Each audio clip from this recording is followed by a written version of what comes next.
Professor Reilly. Tell us about yourself. Yeah, sure. Glad to be on, Randy. I'm Wilfred Reilly. I'm a professor of political science at Kentucky State University, and looking forward to the podcast.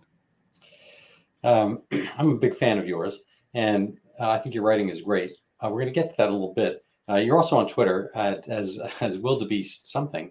We'll come up with that later. Tell us. Well, the big news lately, unless you've been under a rock or any rock, is in the Middle East. What are your thoughts about the conflict there? Yeah, I mean, it's unfortunate. I have multiple levels of opinion on this. I mean, on the one hand, you don't want to say something like the Jews and the Arabs have been fighting for 3,000 years, but I mean, that's pretty close to the situation. I mean, it's a hotly contested region. It's a desert region. It's hard to farm there. It's claimed by 3 of the world's major religions, all the Abrahamic religions. So, I mean, it's a historically violent place. I mean, there's an old Roman joke about Jerusalem being the city of peace, but not really. So, I mean, that's an aspect of this, that these are very old relationships. I mean, the Palestinians, as I understand, are pretty much linearly descended from the Philistina, the Phoenicians. So, I mean, this is not something new.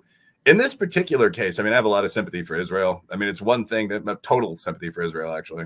I mean, it's one thing to say, well, they've done a lot of things to each other in the past. I mean, that's accurate in most situations, Englishmen and Irishmen, whites and natives. In this particular case, I mean, however, Hamas staged a border breaking. That's a casus belli. They engaged in rampant murder and rape of civilians. I'm not really sure why there's a tendency to downplay this on some quarters of the political left. I mean, this is all on video. I mean, I don't encourage you to look at it unless you have a strong stomach, but you can go over to Twitter or Telegram and see these videos. I mean, there's a young girl kidnapped who's clearly been sexually abused. There's blood soaking through her pants. There's a guy who's beheaded with some kind of garden implement like a hoe or a rake.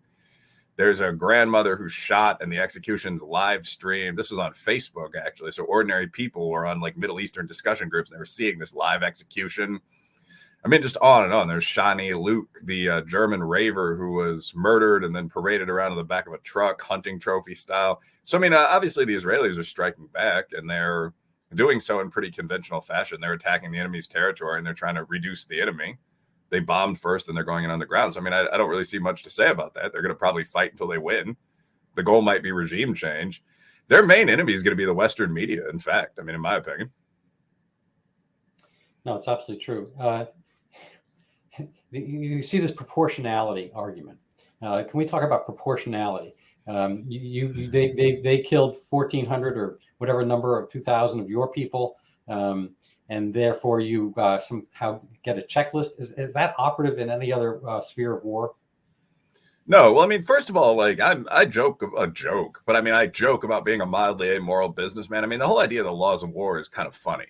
I mean, like you attack my country and commit a bunch of rapes. And then when I retaliate, lawyers start dropping codicils on desks in the UN saying that this is a violation of the well-known Syria Protocol of 1997. It's hard to take some of that all that seriously.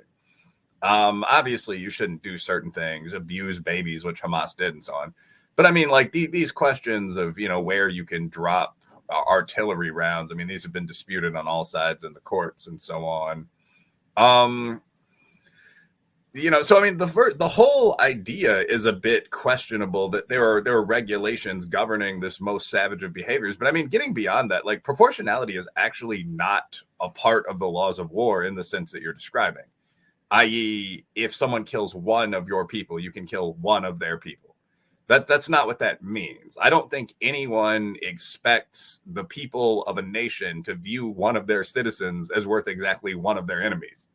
That would be almost insane in the conventional sense of that term, right? So you're allowed to value your people more. You're allowed to value a revenge attack more than a first. You're allowed to view that as less morally atrocious than a first unprovoked attack.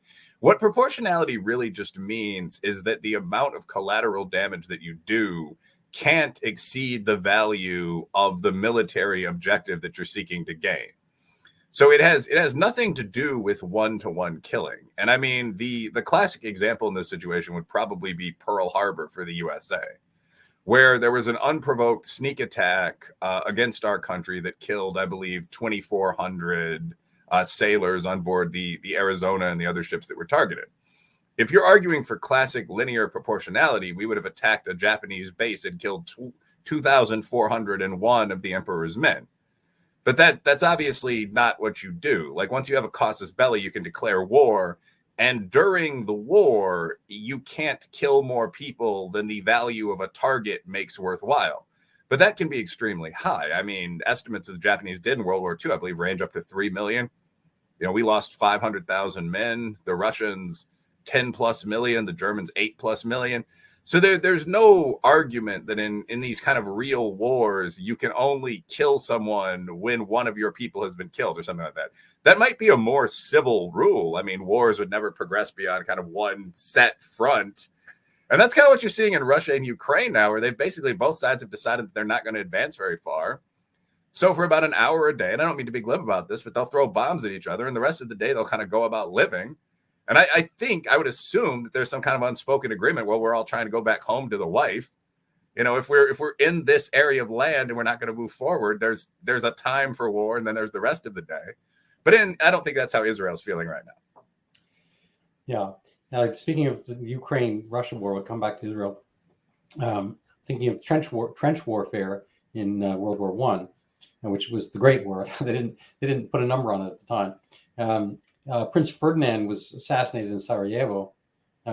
Should the Austro-Hungarian emperor just I don't know, found one anarchist someplace and killed that one anarchist? I don't know how you do that. Whoever it was who killed Prince Ferdinand. Well, yeah, I mean, of course, the answer is you don't do that. I mean, now, technically, for a prince, you could probably have killed 3 anarchists or something like that under the rules of total proportionality. But no, that's not how anyone operates in wars. I mean, basically, the reality of a war is that once you have your causes, you're going to fight until one side wins. I mean, and one of the things I will say, to do a bit of a sideline, one of the reasons that social media discussion of this is so morally vicious is I think that a lot of people have not experienced violence. I have, although not military violence as a young man. I grew up in, quote unquote, the hood. A lot of my friends actually went into the army. And I think, frankly, a lot of them went in for kind of the benefits and the free college. And then we declared war on the Arab states and fought for 20 years. So, I mean, once you're in one of those green suits, you're in one of those green suits. But I mean, that was sort of a background of my experience. Like, oh, that's what it looks like if you foolishly resist the police and then you're arrested. But I think if you haven't seen that, the most ordinary videos, I mean, the Jacob Blake police shooting where a rapist with a knife was running toward the cops. I mean, that became the basis for the Kyle Rittenhouse riots, right? Like, the guy he's accused rapist, and he almost certainly did this. I mean, the victim who accused him is the person whose house he was at. Police show up. He runs toward his car. He's got one of those hunting knives in his car. He turns on the police, gets shot. He doesn't die. He lives. I think he's out of his wheelchair. You know, the reason this became a national scandal is that people hadn't seen things like this or heard of things like this very often. The shoot itself was about as good, quote unquote, as you can imagine one being. And I think on a larger scale, people are having this reaction to military violence. You're seeing these comments on Twitter and Facebook like, civilians have been killed, or like, my favorite one was, they're dropping bombs, they're shooting people. And it's kind of like, well, that's what a war is, unfortunately. So, I mean, during that conflict, you're allowed to engage in those behaviors within certain parameters. And I think it would be hard to imagine military war fighting without that. The real question for Israel, I mean, not to get a bit off topic, but is going to be how they actually get Hamas out of there. I mean, are you familiar with Gaza City? Well, insofar as somebody sitting right here can be, yes. I mean, I've spent fair amount of time before all this, you know, looking at Google Maps and trying.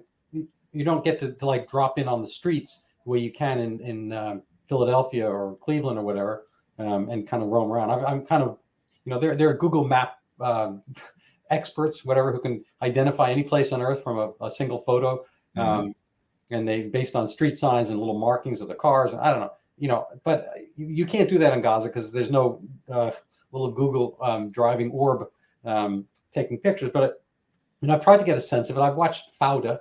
For what it's worth, and they have, you know, they have a Gaza prototype, but it's probably in Greece or Turkey or someplace like that, where they do it. But you know, I follow the tension. I understand, you know, how. I mean, I think it's the most difficult type of warfare. The enemy has, billions of dollars of tunnels set up by Qataris and whatever money, and it's a vast system. It's apparently bigger than the London Tube, from what I understand. But it's, Gaza's a very complicated place. I mean, there is wealthy Gaza. They have a very nice situation right on the Mediterranean. I was watching a thread from a guy on Twitter who shows weddings and luxury car dealers and high-end restaurants and whatnot. The Trident Club or something like that. I assume that's not how most Gazans live, but they have the equivalent to Walmart type things. They have these huge suites stores. It doesn't look like an open air prison. It looks like a self-governing Singaporean province on the Mediterranean, over which they have not made into Singapore. Yeah, I think that's mostly correct. And I think they could. I mean, one of the things that people are forgetting here is that around the world, both the Arabs and the Jews aren't exactly unsuccessful. I mean, when you think about Jewish or Lebanese traders or something like that, I mean, the potential base in Gaza City is definitely there. But when I was talking about Gaza City, there's almost a sci-fi element to it. I mean, it's this region full of these potentially very successful, as I think we both just said, people that are isolated there because of this conflict with their neighbors that's just been going on for 50 years. And it's not Israel's fault. I mean, you can't have open borders with a terror state, but it is what it is. It's unfortunate for 50 to 80% of the Gazan people who probably don't want this. But because of that, there's almost, I may have said this, but there's almost a sci-fi element to the place. Like when Hamas attacked Israel, what they did was have their hackers disable the towers at the Israeli border that should have been monitoring what was going on. And then they had guys fly over in paragliders. So, I mean, apparently there'd been Hamas fighters in one of the few unoccupied portions of Gaza practicing with these damned hang gliders for a couple of months. So when the attack came, there were thousands of these fighters. There were about 1,500 people that were flying over the border fence. And the entire place has that kind of cyberpunk weirdo mixed with the Middle East feel to it. Yeah. So, I mean, one of the reasons it'll be very difficult for the Israelis to conquer Gaza in the classic Western sense is that about half of the land area of Gaza is tunnels under, that's an exaggeration, maybe a tenth of the land area of Gaza is this tunnel network under the city that was recently broadcast on Russian television. So if you go down through the basements of several very prominent buildings, including, I think, the El Shaf Hotel and one of their hospitals, you're in this network of tunnels that are 12 feet by 20 feet, reinforced concrete, posters of Islamic fighters on the walls, and there are Hamas fighters down there just sort of hanging out. I mean, like cooking, playing cards. I mean, there were at least 80 people that were depicted in the Russian TV broadcast, and I'm sure there are thousands down there. So Israel's going to eventually be in the position when they take over Gaza.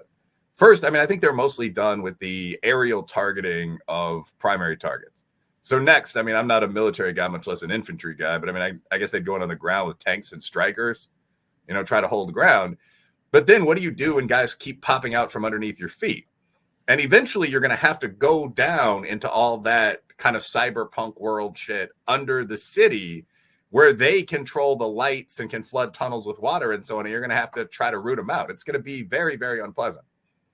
Yeah. I mean, I had, this is maybe too revealing, but I had right before this, I had put a camera outside my house.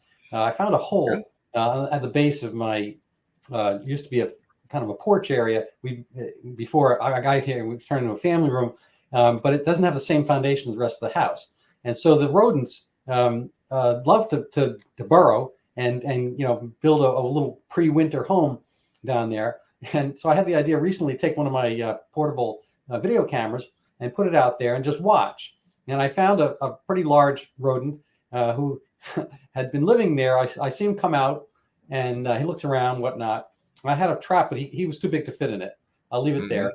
And once I was certain that there were no other occupants leaving, whatever, I came and I used grate foam. And I plugged the home, I plugged the entry, whatever. And the camera sees him come back and he's kind of milling around. He actually, kind of gnaws at the camera a little bit. Anyway, So from my understanding is that there's, great foam may play a role in this. Have you heard about this at all? Oh yeah, that's an interesting idea. I mean, they could just seal the tunnels and seal everyone down there, and leave them to whatever. I mean, and that creates all these sort of nightmare scenarios, cannibalism, and all that. I think what would actually probably happen is that the Israelis have no idea where all the tunnels are.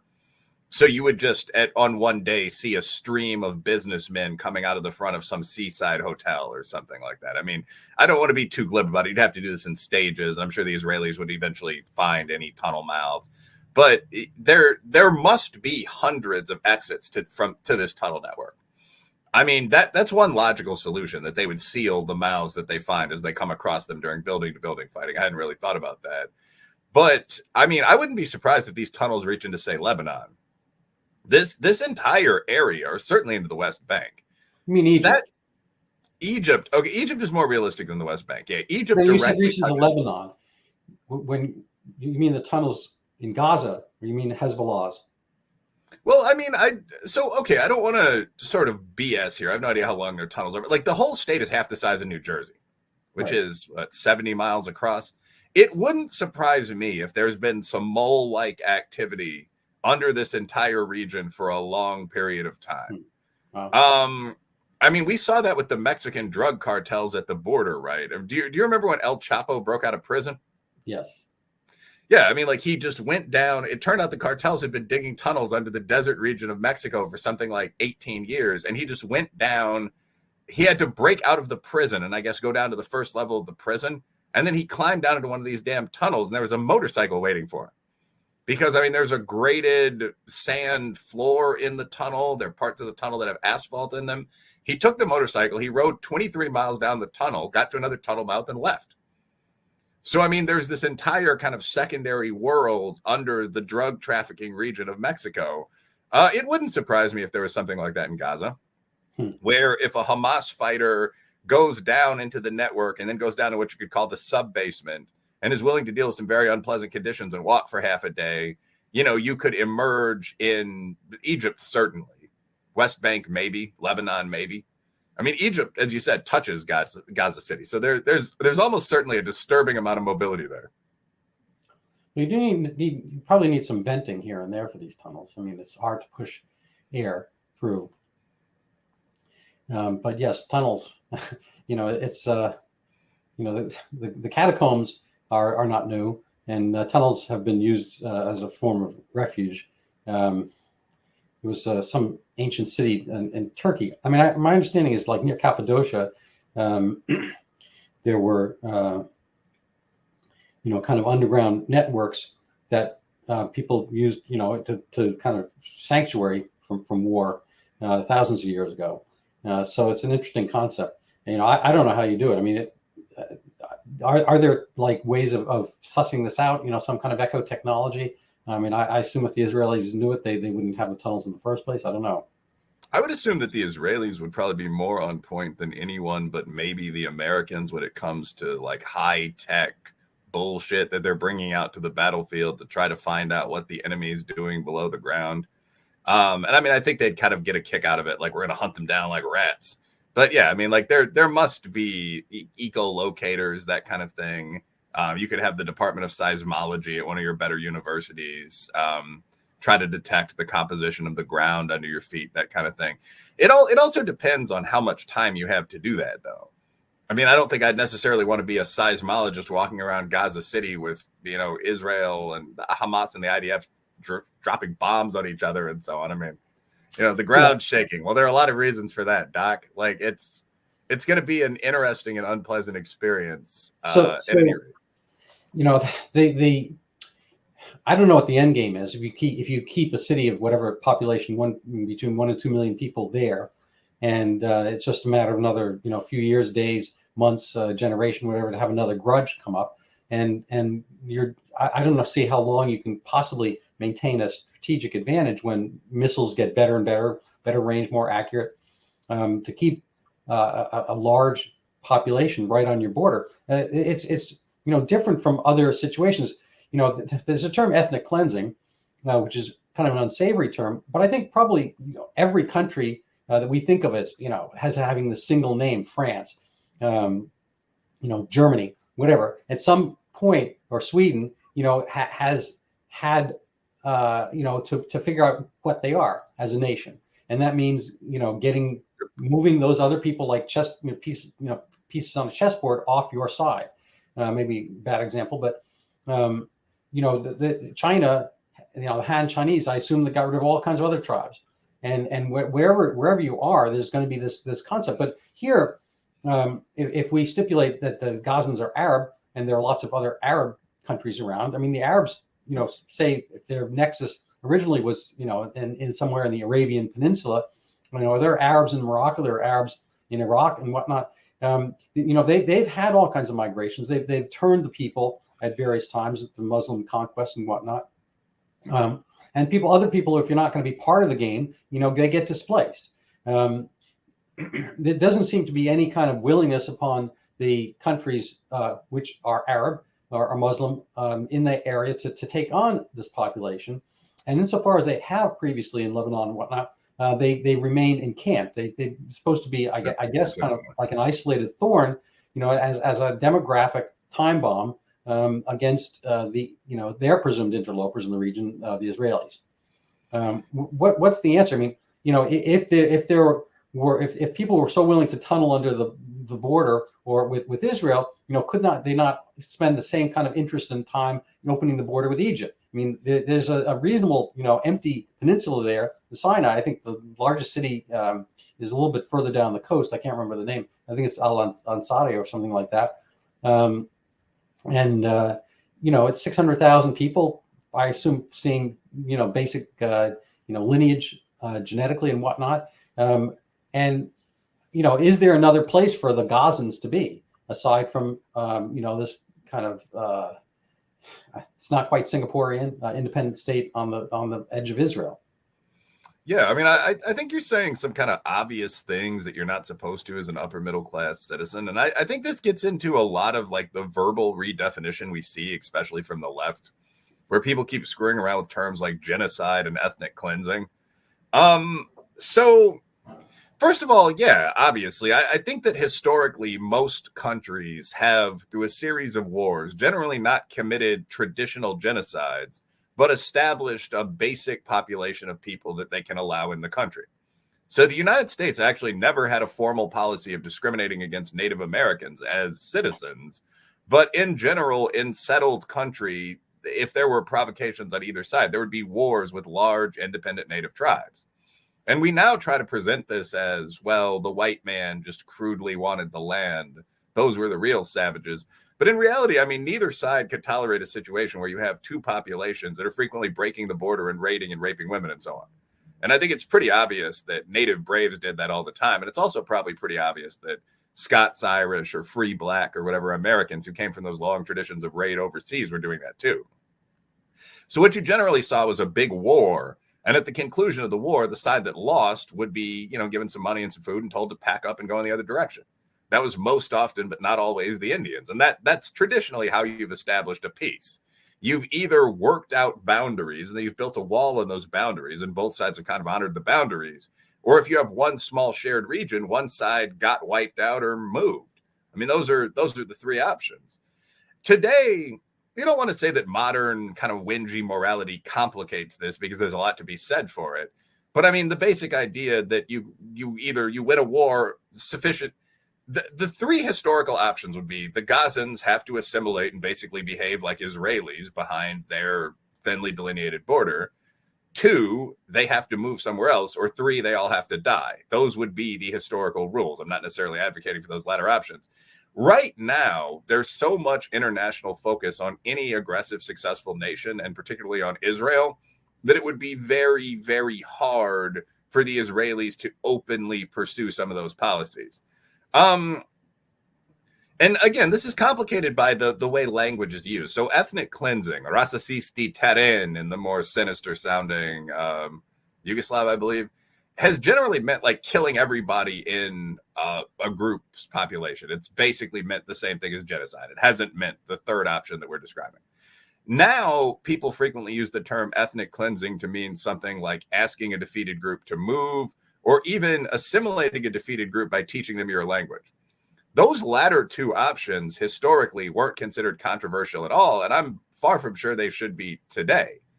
But I mean, in reality, I guess what I'm saying is, yes, historically, that's how everyone has resolved population problems. Today, Israel in particular would face a ham fist of criticism for appearing to do any of that stuff. But the problem at some point has to have a resolution. The most obvious resolution for the Palestinian situation is for the Arab countries to agree to take in the Palestinians and treat them as free citizens. You can call that whatever you want, but that would be a situation where very rapidly grievances would fade. Like, there already is a Palestinian state, as the saying goes. It's called Jordan. Like, there never was a historical Israel or Palestine within the past 500 years, let's say. We're not talking about, the Roman Emperor Valentinian or something.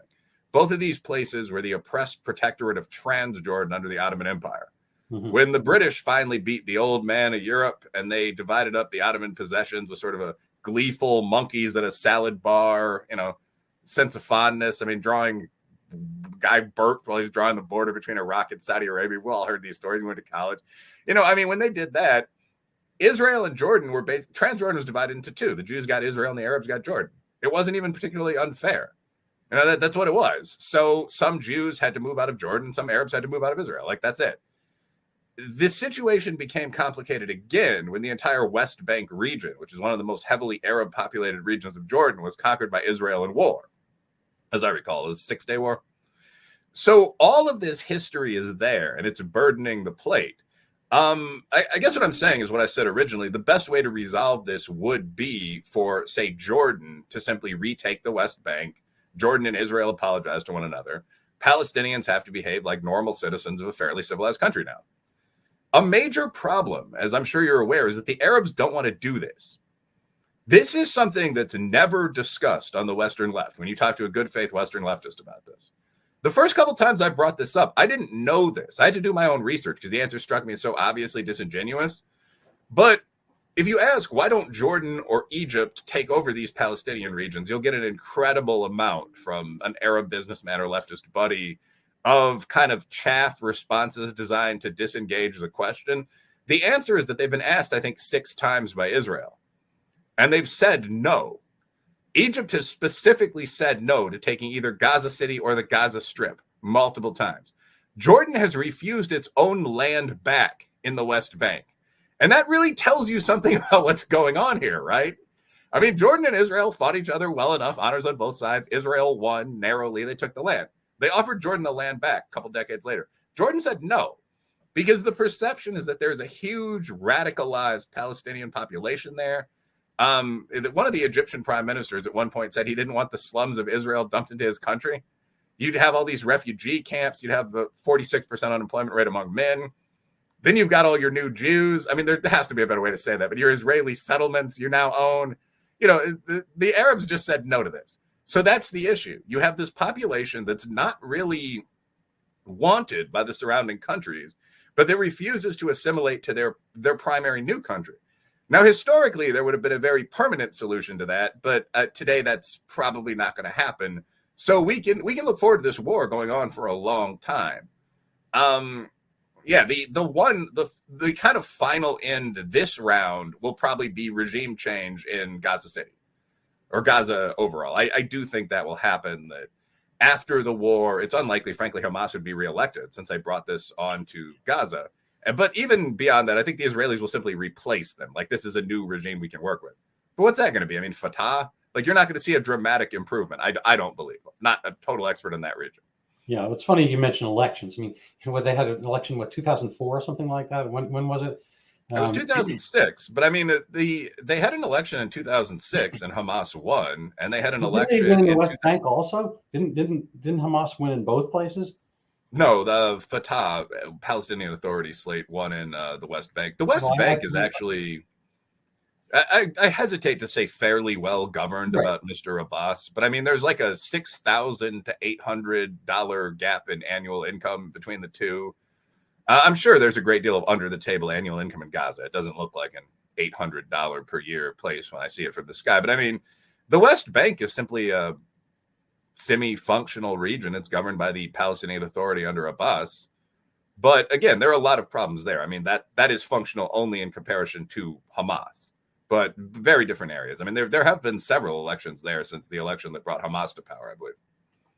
What, in the PLO land? I mean, my understanding is Abbas had that election in 2006 and has not had any elections since, and nor obviously have there been any in Hamas land, Hamasistan. Let's see it. Actually, you might be right. Well, Hamasistan. Yeah, and speaking of which, is Hamas effectively ISIS? I mean, is there much room there? People for the crimes that ISIS committed and would commit other places. Is there much distinction between the techniques and operations between Hamas and ISIS? Okay, so yeah, we were both pretty close to accurate. There haven't been elections for a while, but the Palestinian Authority is substantially better. At least local elections were held in 2010, 2012, 2016, 2017. In the Gaza region, I mean, my real understanding is that after the single election that brought Hamas to power, there have been no elections. It's like electing Hitler. I mean, once you elect Hamas, there aren't going to be any more rounds of primaries with candidates giving speeches and so on. Is Hamas ISIS? In general, I dislike apocalyptic talk like the axis of evil and so on, but I think it's fairly close. I really don't understand why there's any criticism of comparing the most extreme Islamists to the Nazis, for example. Like, if you listen to what they say, it's virtually identical. I mean, we will wipe the Jew from the world. The trees and the stones will cry out, Muhammad, Muhammad, there is a Jew behind me, come and kill him, this kind of thing. ISIS, I think, is the most extreme example so far of caliphate-seeking Islamism. I don't really think there's much doubt about that. I mean, they're banning things like flying kites, and it conquered much of 2 countries. Their goal, very specific, was to control a very large region with very traditional Islam. But I mean, Hamas is quite close. Like, part of the Hamas charter is the statement that homosexuality and much of what we'd consider feminism should be punished with death. I mean, if you simply read through it, the destruction of the Jew in the Middle Eastern region, the reversal of what they call the Nakba, the simple establishment of Israel, is a core component. My Arabic is very, very like second grade bad, but I mean, I've read the translations. It seems like they're also saying that about Jews worldwide. So I think the comparison is fair. ISIS is worse, but when you talk about the Middle Eastern governments, and again, it's important to put this in context because we in the West spend so much time criticizing the 10 real white supremacists and so on. Much of the world is significantly worse than anything we have to offer. And when you talk about the Middle Eastern governments, you're kind of just ranking them on a scale. Like, even the Palestinian Authority, Fatah, I mean, Abbas and Arafat paid bounties to the families of people who died as martyrs, i.e. people who were terrorists and who went into Israel and did something like blow up a Sparrow's pizza. Mm-hmm. These in general they're like gangbangers with beards. These aren't the most. The old joke is that Hamas and the PLO have a basic difference in opinion on how to deal with Israel. The PLO wants to kill all the Israelis and push them out into the sea, and Hamas wants to rape and mutilate them first. Yeah, that's pretty accurate. I mean, so yeah, there are other bad jokes. I'm not going to go into this. I actually want to segue because I have kind of a hard stop in a little bit into your Thomas Sowell article about the constrained and unconstrained vision and how this relates to people's perceptions of what goes on. The old other joke is definition of a conservative is a liberal mugged. How many liberals have been mugged and mugged by reality potentially? And by what means, and how do they fall into their own traps? Yeah, well, I mean, first of all, that old definition that conservative is a liberal who's been mugged or who's been mugged by reality is one of the simplest and funniest of all time. I mean, that really is how most people do move toward the right. I think that I had a starting advantage. Like, I was always kind of conservative in the way that most working class people are. My mom was actually probably from an upper class background, but I grew up in she was an inner city school teacher, and I grew up in the places where she taught school. So I lived in Chicago for quite a while. We moved to the east side of Aurora, and I had a lot of good friends there. I mean, a lot of impressive guys came out of that area. Many went to the military, many got out as athletes. But I mean, just looking around, it was obvious what the problems were. People having kids at 14 and they couldn't read, you know. And later on, when I went to college and I heard my neighborhood, both of the schools I went to are cited in a book by a guy named Jonathan Kozol called Savage Inequalities, which attributes the problems in inner city schools to racism. And I was reading through this. I mean, most of our teachers were Black or Jewish. I mean, it seemed completely fantastic. So I think I had that starting point of how much of this academic nonsense is coming from people that have no idea about the realities in these situations. But I think that a lot of people got that same experience later in life when, for example, they moved to the city or they did their first job in anything from public service to internal medicine was in a hyper urban area, and you got to see what was actually going on around you. But I mean, yeah, if somebody knocks you over the head and you're a student and you have $8 in your wallet and they don't steal the money, you probably start rethinking why people commit crimes. Is it just because of a desperate desire for resources? So on. But Soul, I think, is so important in part because he puts that in the context of what he calls a formal vision. So he writes an entire book, or two books actually, A Conflict of Visions and then The Vision of the Anointed, where he says that there are basically two ways of looking at the world. The most common in the American lower upper class is what he calls the vision of the anointed, which is the idea that knowledge throughout most of history really didn't exist. People were caught up in it. That might be a slight overstatement. People were caught up in almost a fog of religious stupidity and blind, dumb racism and so on down the line. And with the modern era came the expert. So in the vision of the anointed, knowledge is very, very difficult to acquire for most people, but it's quite easy to acquire for properly trained experts in important fields like sociology. And the book is filled with hilarious quotes like important fields like sociology. And the people to listen to when it comes to the guiding of society are what the Rids used to call the nomenclatura, the list of names, you know, the people at the top of society. So that's the vision of the anointed. Knowledge has only recently started to exist in large amounts. We can pretty much ignore those Greek barbarians and their dresses. It's concentrated at the top of society. IQ is almost a proxy metric for knowledge. You see this fantasy on both the alt-right and the left, by the way. And so you should very much follow the rules of the leaders of institutional organizations. And one of the ideas of this view is that because we've really just started acquiring wisdom, and because strong leaders can really effectively manage this wisdom, problems can be solved with very few trade-offs very rapidly. We're going to find a vaccine for this bug, like we did an episode on COVID. We're going to give everyone the vaccine. We're going to make them take it. Bugs going to be handled. There won't be any side effects of the vaccine. Experts will take care of that. So that's the vision of the anointed. The tragic vision is kind of Soul summing up what most people in the bar room or the country club or on the basketball court kind of instinctively know, which is that knowledge, in fact, of a bunch of things, what a clitoris is, where a short jump shot works best, you know, how to catch a fish, how to grow corn. Knowledge doesn't just mean certain equations and the social sciences. Knowledge of most varieties has existed throughout history and has been accumulated in texts, some with names like the Bible or the book, for a great long period of time. And knowledge of this kind, how best to grow seed corn, is very effectively dispersed throughout society. And that leads you to 2 points. One is that rules that have existed for a long time, assuming they still seem to apply, no one thinks Jews have tails these days, but assuming that they still logically seem to apply, rules that are time tested are almost always the best guides for human behavior. We now see this with feminists rediscovering monogamy, which I think is hilarious. I mean, the whole idea like polyamory and the lack of dating is good for men. Like, yeah, well, of course. You think it was guys that set the rule, 3 to 4 expensive dates? I've said the same thing so many times. Hilarious. Yeah. No, but I mean, like when I remember this in the 1990s, I was a younger and better looking guy at that time, and women abandoned the principle you had to take them out 3 times to sleep with them and started clubbing with the boys. Now, this really started in the 60s and 70s, I assume. So you probably saw even more intense versions of it. But I mean, just it struck myself and all my friends like, okay, cool. I mean, we're feminist in this regard, but is this really the thing that's going to bring the maximal amount of happiness, J.S. Mill style, to women? And that seemed to have almost not been considered.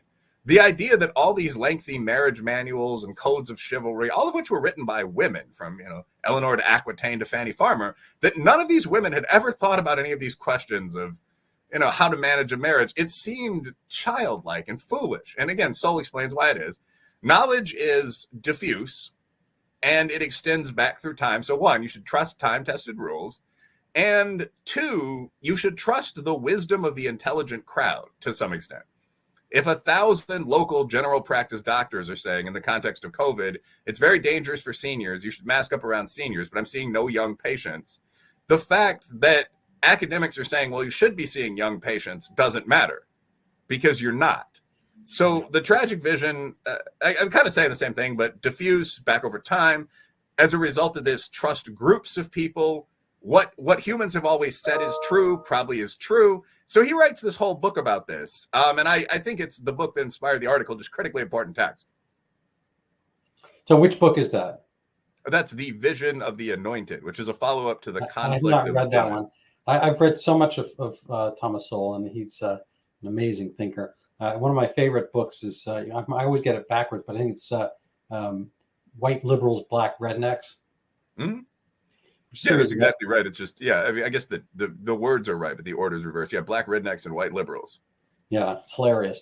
It plays out very similarly to Charles Murray's Coming Apart, where the elite have their ideas, they just don't happen to live by them, and then the blue collars, get those ideas foisted upon them, free drugs, free abortions, all this kind of stuff, and they aspire to be more conservative, at least politically, than the elites who live by the conservative rules themselves. They have monogamous marriages. They have their kids go to school. They keep their heads down. They don't do gangs. They don't do drugs. So they have the conservative code of ethics to become successful, and they want to do all this libertine stuff and attribute to the blue collar who don't. Anyway, it's kind of this weird inverse thing. It's very similar. A lot of what you say is very similar to the concept of Gell-Mann amnesia as well. I may or may not know that we assume the experts know more about something because we're not actually expert in that topic. Oh, yeah. But we're going to be closing out. Unfortunately, we're going to have a short session today because I could frankly listen to you another at least half hour, maybe all day. So I want to post your book for people. This is a fascinating topic. It's actually very similar in theme, that the elites have kind of made you believe this hate crime hoax, and we actually see it. I think it actually is whatever the opposite of reverberation is. It's a forewarning, a foreshadowing of things that are happening in Gaza right now. That we there are kind of hate crime hoaxes. That hospital that the New York Times kind of assumed was Israeli bombed, 500 deaths. Turns out there weren't 500 deaths. It wasn't bombed by the Israelis, and all that kind of stuff. It's just very similar to what's going on here. So I recommend people go up to Amazon and buy it, or wherever else they can find it. And I think it's really I'm happy that you wrote it and have followed along this. And if people want to find you on Twitter, I can't pull it up immediately on this, but I'm going to just show, if people want to support my podcast, they can go to after they buy your book. If they have any extra in their pockets, they can buy mine. Hopefully read it as well. It's Overturning Zika, the Pandemic That Never Was. And that's a fascinating thing where, it has some similarities in the sense that the elites come up with a concept and the reality doesn't quite fit it, and it doesn't matter. Zika microcephaly was conjectured to be a horrible, bad thing. And Zika is a real virus and microcephaly is a real problem. It just, in my view, doesn't so happen that one caused the other, and nobody's ever retracted this. So we don't ever get any retractions. We get the statement of the hospital in Gaza being bombed by the Israelis. We get the statement of Jesse Smollett, having been, in 0-degree weather, the only two MAGA guys in all of Chicago, hitting him. We get the Zimmerman story, Trayvon Martin. We get Michael Brown, the Gentle Giant. We get a whole bunch of these things kind of shoved down one orifice or the other. And there's never really any full retraction. I don't think Jesse's ever apologized. I don't think Al Sharpton's apologized. I don't think anybody apologized for all the hoaxes that have been perpetrated. So it's a sadness, and I very much appreciate your being a beacon of truth telling. So thank you so much. Thank you. All right, so we're going to call it a day, and I do have to zip out. So thank you, and I hope to catch you again soon. Sounds good. Talk to you very soon. All right, bye-bye.